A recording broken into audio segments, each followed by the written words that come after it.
Welcome back to Ingenious Accounts World. Today we are going to journalize some more transactions in traditional method. For that, our golden rules are: real account, debit to what comes in, credit to what goes out. Personal account, debit the receiver, credit the giver. And for nominal account, debit all expenses and losses, credit all incomes and gains. Now we can do the journalizing. Today, our first transaction is salary paid by check, rupees 5,000. Salary paid, an expense. And all expenses are nominal accounts.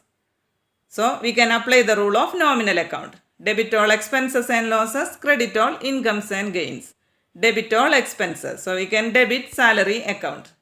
Here salary paid by check. So the bank balance is affected. So the next account, bank account. Bank account is an asset and a real account. So we can apply the rule of real accounts. Debit to what comes in, credit to what goes out. Credit to what goes out. Here cash from our bank account goes out. So we can credit bank account. Then salary account debted to bank account. Salary paid by check. Now the second one. Purchased goods from B, rupees 10,000. Purchased goods means purchases. Purchases is an expense and a nominal account. As per the rule of nominal account, debit all expenses and losses. Debit all expenses. So we can debit purchases account. Here purchased goods from B. Whether it is for cash or on credit, that is not given. But the name of the person from whom we have purchased the goods is given. In such cases, we have to consider the transaction as a credit transaction. Then here purchased goods from B means purchased goods from B on credit.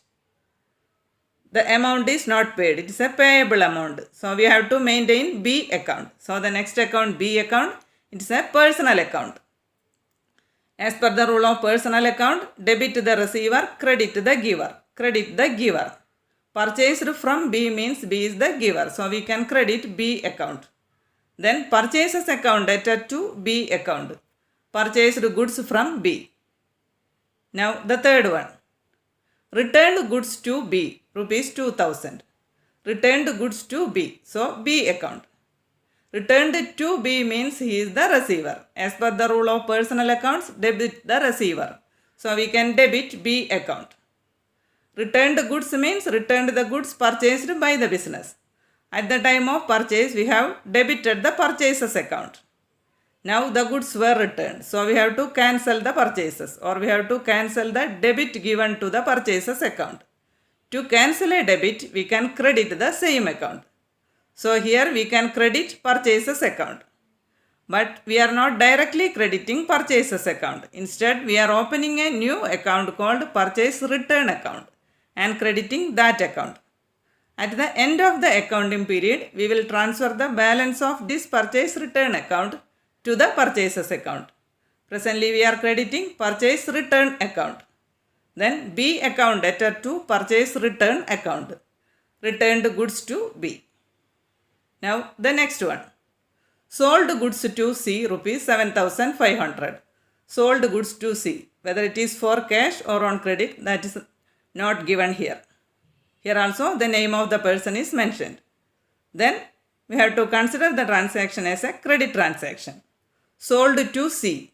The amount is not received. So we have to maintain C's account. Sold to C means C is the receiver. As per the rule of real personal account, debit the receiver. So we can debit C account. Sold goods means sales. Sales is an income and a nominal account. As per the rule of nominal accounts, credit all incomes and gains. Credit all incomes. So we can credit sales account. So C account debted to sales account. Sold goods to C.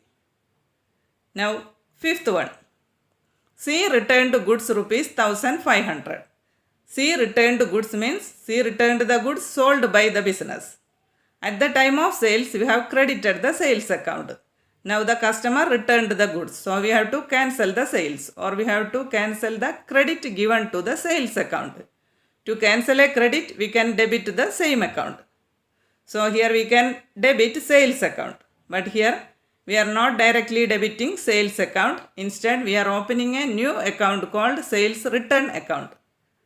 And at the end of the accounting period, we will transfer the balance of this sales return account to sales account. Presently, we are debiting sales return account. And C, returned goods. So the next account, C account, it is a personal account. As per the rule of personal account, credit the giver. Returned by C means C is the giver. So credit the giver. So we can credit C account. Sales return account debtor to C account. Returned goods by C. Now the last one. Cash withdrawn for personal use rupees 5,000. Withdrawal by the proprietor for personal use. We have to record this in his personal account. As per the rule of personal account, debit the receiver, credit the giver. Debit the receiver. Here, proprietor is the receiver. So we can debit his personal account. Here the personal withdrawal account of the proprietor is the drawings account. So we can debit drawings account. Cash withdrawn.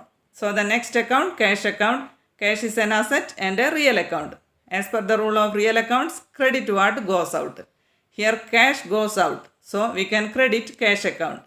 Then drawings account debtor to cash account. Cash withdrawn for personal use.